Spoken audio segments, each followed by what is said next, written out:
కడప రేణిగుంట జాతీయ రహదారి పనులను త్వరగా మొదలుపెట్టాలని కాంగ్రెస్ సీనియర్ నేత తులసిరెడ్డి అన్నారు. ఇక కడప నుంచి రేణిగుంట వెళ్లాలి అంటే ఈ హైవే పైనే దిక్కాలని అన్నారు. ఇక ఈ జాతీయ రహదారికి చెన్నై అలాగే ముంబై నగరాలను కలుపుకుంటూ పోతుందని అన్నారు. ఇక ప్రస్తుతం ఇది దారుణ స్థితిలో ఉందన్న ఆయన కేంద్ర ప్రభుత్వం వెంటనే రహదారి నిర్మాణ పనులను చేపట్టాలని కోరారు.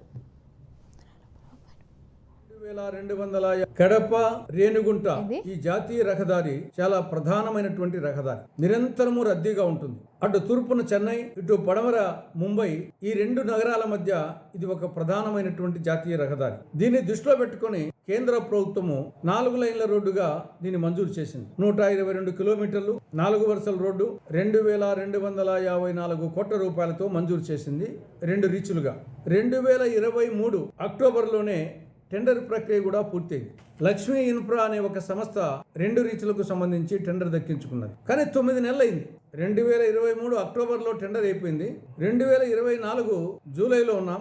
9 నెలలు అయింది. ఇంతవరకు పనులు మొదలు పెట్టలేదు. దీనికి కారణం 100 హెక్టార్లకు సంబంధించి అటవీ భూమికి సంబంధించి ఫారెస్ట్ క్లియరెన్స్ రాలేదు. దానివలన ఈ లక్ష్మీ ఇన్ఫ్రా సంస్థ పనులు మొదలు పెట్టలేకుంది. కాబట్టి కేంద్ర రాష్ట్ర ప్రభుత్వాలు వెంటనే జోక్యం చేసుకుని ఈ 100 హెక్టార్లకు సంబంధించి ఫారెస్ట్ క్లియరెన్స్ తెప్పించి ఈ లక్ష్మీ ఇన్ఫ్రా సంస్థ త్వరగా కడప రేణిగుంట జాతీయ రహదారి పనులు మొదలు పెట్టేటట్టు చేయాలని కాంగ్రెస్ పార్టీ విజ్ఞప్తి చేస్తూ ఉంది.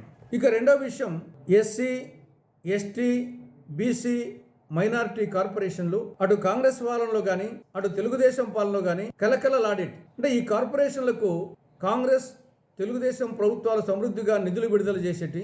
ఈ కార్పొరేషన్ల ద్వారా అటు లబ్ధిదారుడు కొంత అమౌంట్ పెట్టుకునేట్టుగా, కార్పొరేషన్లు సబ్సిడీ ఇచ్చే విధంగా, బ్యాంకు లోన్ తీసుకునే విధంగా కొన్ని లక్షల మందికి స్వయం ఉపాధి పథకాలు ఈ యొక్క కార్పొరేషన్లు